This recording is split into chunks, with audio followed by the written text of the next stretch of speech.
Hello future ideans and an ideans. तो आज फिर से हम बात करेंगे जेईई मेंस 2024 के लिए एक मिनी सीरीज के बारे में, जिसमें कि एज ऑलवेज 5 क्वेश्चंस होंगे जो आपके अपकमिंग एग्जाम्स के लिए काफ़ी ज़्यादा हेल्पफुल होंगे। और एज ऑलवेज आपको इन 5 क्वेश्चंस को खुद से भी अटेम्प्ट करना है और लास्टली कमेंट सेक्शन में बताना है कि 5 में से कितने क्वेश्चंस आपके करेक्ट हो रहे हैं। So let's start. तो फर्स्ट क्वेश्चन से स्टार्ट करते हैं, जिसमें अपने इक्वेशन दे रखा है यहाँ पे और इसकी वैल्यू निकालनी है। ठीक है, अगर मान लो मैं पूरी इक्वेशन को z से मल्टीप्लाई करता हूँ तो मेरे पास यहाँ पे आ जाएगा Z square plus Z plus one equal to zero, जो कि क्वाड्रेटिक इक्वेशन है। और क्वाड्रेटिक इक्वेशन वाले चैप्टर में ये इक्वेशन काफी ज्यादा फेमस है, जिसके दो रूट्स होते हैं, एक ओमेगा हो जाएगा, एक ओमेगा स्क्वायर, जिसका मीनिंग हो गया कि z की जगह मैं चाहे तो ओमेगा ले सकता हूँ या फिर ओमेगा स्क्वायर ले सकता हूँ। पूरा का पूरा जो इक्वेशन होगा बाद में सफाइस करेगा z की इन वैल्यूज पे।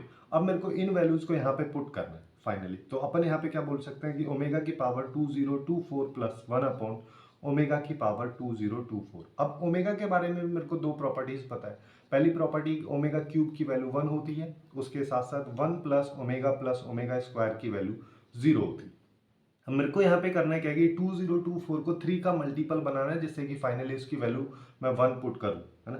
तो यहाँ पे ओमेगा क्यूब, अब 3 से अगर 2024 को डिवाइड करता हूँ तो यहाँ पे आएगा 6, यहाँ पे 7 आ जाएगा, यहाँ पे 4 आ जाएगा। अब 2 बच गया तो यहाँ पे ओमेगा स्क्वायर अलग से लिख दो। ऐसे ही सेम चीज इसके लिए भी करना है, तो यहाँ पे आ गया ओमेगा क्यूब का पावर 674 और इंटू ओमेगा स्क्वायर। सिंस अपने को पता है कि ओमेगा क्यूब की वैल्यू 1 होती है, तो यहाँ पे 1 की पावर 674 होगा, जिसका मीनिंग भी 1 हो जाएगा। तो फाइनली अपन इसको लिख सकते हैं 1 into omega square plus 1 upon 1 into omega square. तो मेरे पास आ रहा है omega square into, sorry plus आएगा यहाँ पे, इंटू नहीं आएगा, प्लस 1 अपॉन ओमेगा स्क्वायर। अब देखो, चाहो तो हम इसको भी सॉल्व कर सकते हैं कि ओमेगा स्क्वायर से या ओमेगा से ऊपर नीचे मल्टीप्लाई कर दो, नीचे ओमेगा क्यूब बन गया। तो फाइनली अपने पास यहाँ पे आंसर आ जाएगा कि ये तो ओमेगा स्क्वायर हो गया, नीचे ओमेगा क्यूब जिसकी वैल्यू 1 प्लस ओमेगा हो गया। और यहाँ से अगर मैं ओमेगा प्लस ओमेगा स्क्वायर की वैल्यू निकालूं तो -1 आएगा, तो यहाँ पे -1 हमारे पास आ जाएगा। दूसरा तरीका यहाँ पे ये कि सिंस अपने को ये आउटपुट मिल रहा है ना, इस आउटपुट को मैं वापस से इस इक्वेशन में देखूं, जैसे कि जेड की दो वैल्यूज हैं या फिर इस इक्वेशन के दो रूट्स हैं, ओमेगा या ओमेगा स्क्वायर। अब मान लो कोई सा भी रूट मैं इसमें पुट करता हूँ, फॉर एग्जांपल मैंने ओमेगा स्क्वायर पुट किया तो मेरे पास आएगा omega plus 1 upon omega square plus 1 equal to 0।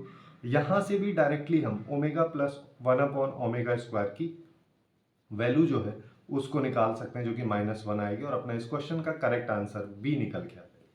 अब नेक्स्ट क्वेश्चन की तरफ बढ़ते हैं। नेक्स्ट क्वेश्चन जो है मैट्रिक्स एंड डिटर्मिनेंट से रिलेटेड है। यहाँ पे दो मैट्रिसेस दे रखी हैं, ए और बी, जो कि 3x3 है, ऑर्डर की है। पहली मैट्रिक्स का जो डिटर्मिनेंट की वैल्यू -2 है, दूसरी वाले की 2 है, और अपने को फाइनली इसका आउटपुट निकालना है। अब देखो, डिटर्मिनेंट जब भी हम लगाते हैं और मैट्रिसेस मल्टीप्लाई में, तो हमें एक प्रॉपर्टी पता है कि सारे अलग अलग भी हम इसको लिख सकते हैं। मतलब यहाँ पे determinant of A inverse minus A नहीं है, और यहाँ पे आ जाएगा एडजॉइंट ऑफ बी इनवर्स का डिटर्मिनेंट और adjoint of 2 into A inverse का डिटर्मिनेंट। अब यहाँ पे एक और प्रॉपर्टी आपको पता होनी चाहिए, डिटर्मिनेंट ऑफ एडजॉइंट ए जो है उसकी वैल्यू अगर मान लो मैं निकालता हूँ, तो यहाँ पे डिटर्मिनेंट ऑफ ए की पावर -n-1 होती है। यहाँ पे n जो है इस मैट्रिक्स का ऑर्डर है। अब यहाँ पे देखो इसको, और एक प्रॉपर्टी ये कि ए इनवर्स का डिटर्मिनेंट को मैं ऐसे भी लिख सकता हूँ। तो यहाँ पे सबसे पहले तो अपन इसको लिख देंगे 1 अपॉन ये, और determinant of adjoint of B inverse, इसको मैं लिख सकता हूँ यहाँ पे बी इनवर्स की पूरे की पावर जो है n-1, यहाँ पे n जो है वो 3 है, तो यहाँ 3-1 यानी कि 2 आ जाएगा, इंटू यहाँ पे क्या आएगा, ये आ जाएगा 2a इनवर्स, और पूरे का पूरा यहाँ पे जो वैल्यू है वो आ जाएगा 2, 3-1 कर दे रहे हैं। अब यहाँ पे ये इनवर्स है क्या है, इसको अगर मैं कोई और मैट्रिक्स मान लो, फॉर एग्जांपल इसको बीटा बोल दूँ, इसको अल्फा बोल दूँ, तभी तो यही कंडीशन लगाते, हम वही चीज़ यहाँ पे कर रहे हैं। अब देखो यहाँ पे ये हो गया, और बी इनवर्स का डिटर्मिनेंट इसको अपन ऐसे लिख सकते हैं, और स्क्वायर तो यहाँ पे लगा ही देना है।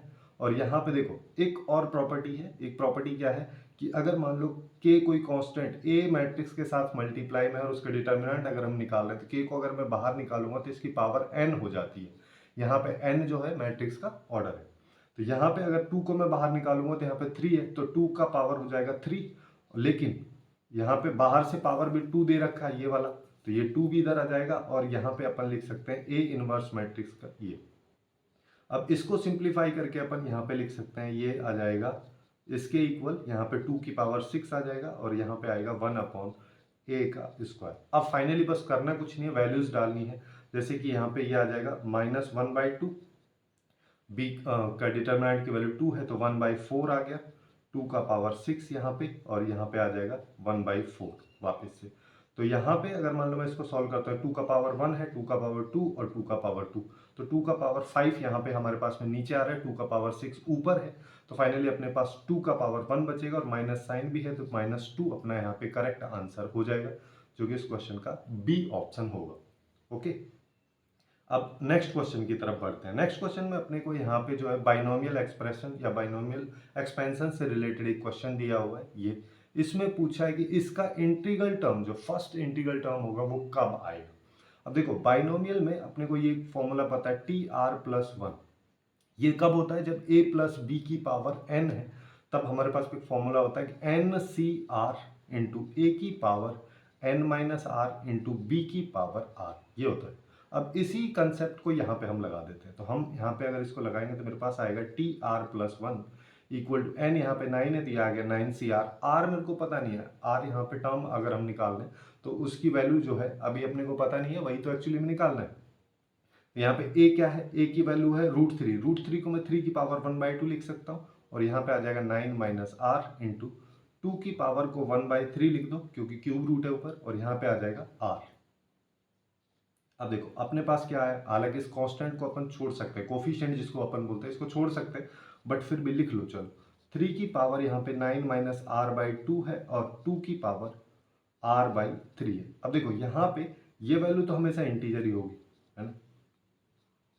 अब यहाँ पे इस वैल्यू को अगर मेरे को इस पूरी वैल्यू को इंटीजर लेके आना है तो मेरे को ये इंटीजर होना चाहिए, है ना। चलो, और ये भी इंटीजर होना चाहिए, तभी जाके पूरा आउटपुट अपना इंटीजर आएगा। अब देख लो कि ये दोनों वैल्यूज जो है, ये वाली वैल्यू और ये वाली वैल्यू कब इंटीजर आ रही है। जैसे r की वैल्यू 1 पे आ रही है कि नहीं आ रही है, 2 पे नहीं आएगी, 3 पे पहली 3 पे 6/2 हो जाएगा और ये 3/3, तो हाँ r इक्वल टू 3 पे अपनी ये जो वैल्यू है ये इंटीजर आ रही है।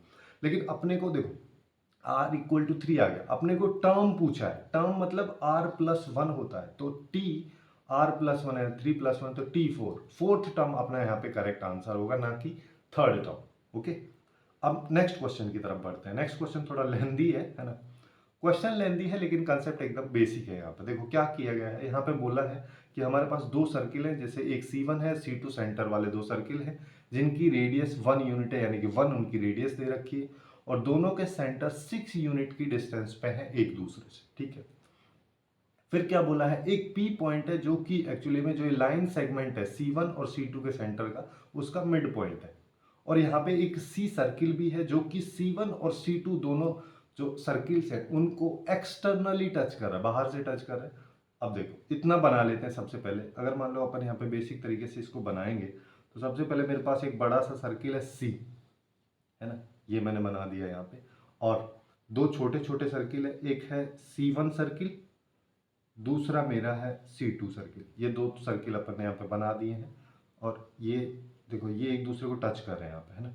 अब क्या बोला है, इन दोनों के सेंटर्स की अगर मैं बात करूँ, ये C1 सेंटर है, ये C2 सेंटर है ना, और दोनों के बीच की डिस्टेंस जो है वो 6 है, और इनका मिड पॉइंट P है, ठीक है।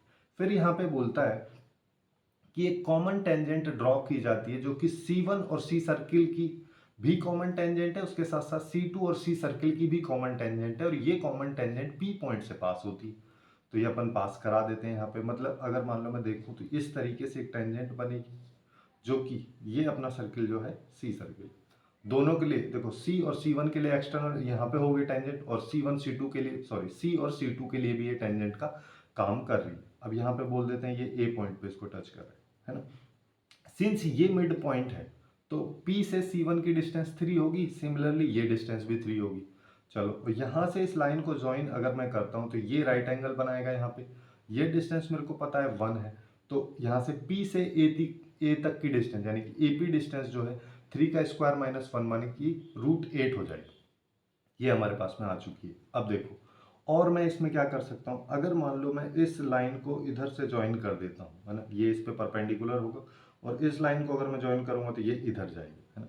तो अब अपने पास दो ट्राइंगल्स हैं, दो ट्राइंगल्स मतलब कि यहाँ पे देखो, सबसे पहले मैं ट्राइंगल ए पी और सी की बात अगर करता हूँ, तो ये लेंथ मेरे को पता नहीं है, इसको मैं अल्फा बोल देता हूँ, सी से पी तक की डिस्टेंस को, और ये डिस्टेंस अपनी आर है जो कि बड़े वाले सर्किल की रेडियस है, और फॉर्चुनेटली यही अपन से यहाँ पे पूछा है। तो अब देखो अपन यहाँ पे क्या कर सकते हैं, जो अपना ट्राइंगल है यहाँ पे ए पी और सी, ए पी सी ट्राइंगल की अगर मान लो मैं बात करता हूँ तो उसके लिए राइट एंगल ये होगा, है ना, जिसका मतलब यहाँ पे ये लेंथ मेरे को पता है, ये भी पता है, तो अपन यहाँ पे कर सकते हैं कि अल्फा स्क्वायर जो कि इसकी हाइपोटेनस होगी, ये इसका स्क्वायर एक्चुअली में इसके बेस ये वाली लेंथ और ये वाली लेंथ के स्क्वायर्स के सम के होगा, तो वो तो आर है, और ये वाली लेंथ अभी अपन ने निकाला है √8 है, तो ये हो जाएगा आर स्क्वायर प्लस 8। चलो ऐसे ही एक दूसरा ट्राइंगल और अपन लेते हैं, पी सी और C2 ट्राइंगल, है ना, बड़ा वाला पूरा पूरा ट्राइंगल मैं ले रहा हूँ। इसमें अगर मैं बात करूँ तो यहाँ पे ये राइट एंगल बन रहा है, जिसका मतलब C से C2 तक की जो डिस्टेंस है ये पूरी पूरी इसका हाइपो का काम करेगी। अब तो हाइपो का स्क्वायर यानी कि r+1, देखो r ऊपर है 1 नीचे है, तो r+1 का स्क्वायर इक्वल टू, यहाँ पे क्या आ जाएगा, बेस का स्क्वायर यानी कि 3 का स्क्वायर 9, और यहाँ पे PC का स्क्वायर यानी कि अल्फा स्क्वायर। तो मेरे पास आ रहा है r+1 का square equal to alpha square plus 9। अब अल्फा स्क्वायर की वैल्यू यहाँ से हम लिख सकते हैं जो कि r स्क्वायर प्लस 8 के बराबर है। अब बस इसी इक्वेशन को मेरे को सॉल्व करना है। तो फाइनली अगर मैं देखूँ तो मेरे पास इक्वेशन आ रही है r+1 का whole square equal to r square plus 8। इसको अगर मैं सिंप्लीफाई करूँगा तो यहाँ पे r आ जाएगा, यहाँ पे 2r आ जाएगा। अच्छा एक सेकेंड है, यहाँ पे कुछ तो मिस्टेक हुआ है, हाँ +9 भी है यहाँ पे, है ना, तो +9 भी है, तो यहाँ से ये +1 आ जाएगा, ये r स्क्वायर प्लस 17 हो गया, r स्क्वायर से r स्क्वायर गया, 2r square sorry 2r equal to 17 minus 1 यानी कि 16, तो r की वैल्यू आ गई हमारे पास में 8, जो कि इस क्वेश्चन का करेक्ट आंसर हो जाएगा। ठीक है, काफ़ी लेंदी क्वेश्चन है, लेंदी मतलब कि क्वेश्चन की लैंग्वेज काफ़ी ज़्यादा लेंदी है, इस वजह से इस तरीके के क्वेश्चंस काफ़ी डिफिकल्ट हो जाते हैं। हालांकि अगर अपन इसको देख रहे हैं तो एकदम बेसिक अप्रोच से अपन ने इस क्वेश्चन को सॉल्व किया है। अब नेक्स्ट क्वेश्चन की तरफ बढ़ते हैं, जो कि इस सेगमेंट का लास्ट क्वेश्चन है। यहाँ पे जो एक इक्वेशन अपने को दे रखी है जो कि इनवर्स ट्रिग्नोमेट्री फंक्शन से रिलेटेड है, और ये सब इक्वल टू π/2 है। तो इनवर्स ट्रिग्नोमेट्री फंक्शन में अपन यहाँ पे देखे हैं कि जैसे sine inverse x plus cos inverse x equal to π/2 होता है, ये अपने रेस्पेक्टिव डोमेन में होते हैं। यहाँ पे ये जो x है ये x दोनों सिमिलर होने चाहिए। अब यहाँ पे अगर मैं देखूँ तो यहाँ पे मेरे पास साइन इनवर्स तो है, लेकिन ये है नहीं, ठीक है, यहाँ पे कॉस इनवर्स होना चाहिए, या फिर यहाँ पे और भी कोई लगा सकते हैं, for example tan inverse x plus cot inverse x जो है ये भी π/2 होता है, ये वाली प्रॉपर्टी भी लगा सकते हो, कोई सी भी लगा सकते हो। उसके लिए अपने को साइन इनवर्स को कॉट इनवर्स में कन्वर्ट करना पड़ेगा, बट मैं यहाँ पे थोड़ा सा ऐसा कर सकता हूँ कि टेन इनवर्स को कॉस में कर लेता हूँ, जो कि थोड़ा आसान पड़ जाता है। तो यहाँ पे अगर मान लो मैं पूरे पूरे फंक्शन को मैं यहाँ पे इसको थीटा मान लेता हूँ, तो मेरे पास में क्या आएगा, tan theta equal to root of, इसको मल्टीप्लाई कर दो, ये आया x स्क्वायर प्लस x।